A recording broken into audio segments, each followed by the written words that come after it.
As I indicated earlier, the farmhouse on the Bowman farm sat on a fairly high ridge, and that really gave us a good view looking south toward the Lake Hickory or the Catawba River. We could see across the river and into the St. Stephen's community, which is east of Hickory.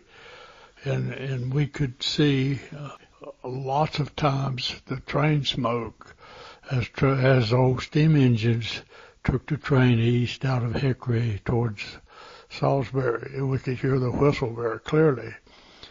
And then later on, when the diesels came in, the bellowing sound of a diesel horn was even more pronounced at that point. So it was a great view. We could not see the lake because we were about a 3/4 to a mile from the lake, and it was a wooded area, and it sloped down, as did the Flowers farm.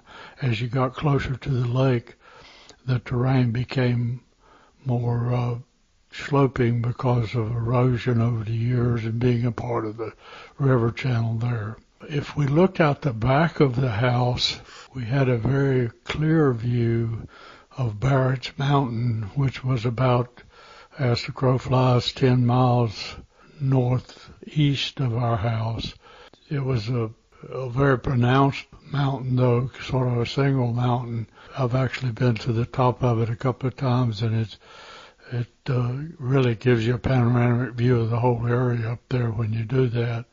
I think when we were living there, Barrett's Mountain did not have any residences in the higher elevations. Over the years, people have begun to buy land up there and build vacation homes.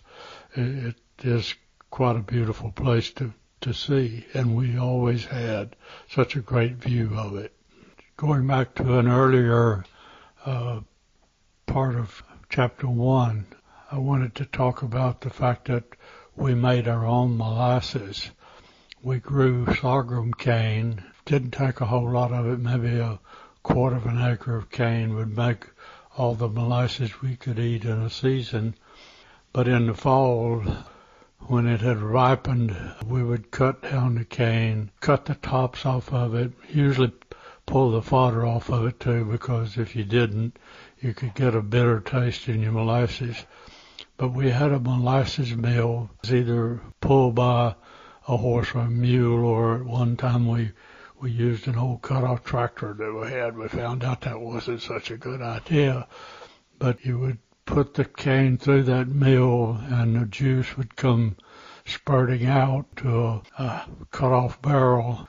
And we had a cloth top over the barrel to keep dust and stuff from going into the barrel, so the juice would go through that, gets cleaned up a little bit. But we always had a whole lot of spectators. The yellow jackets always showed up when we were making molasses.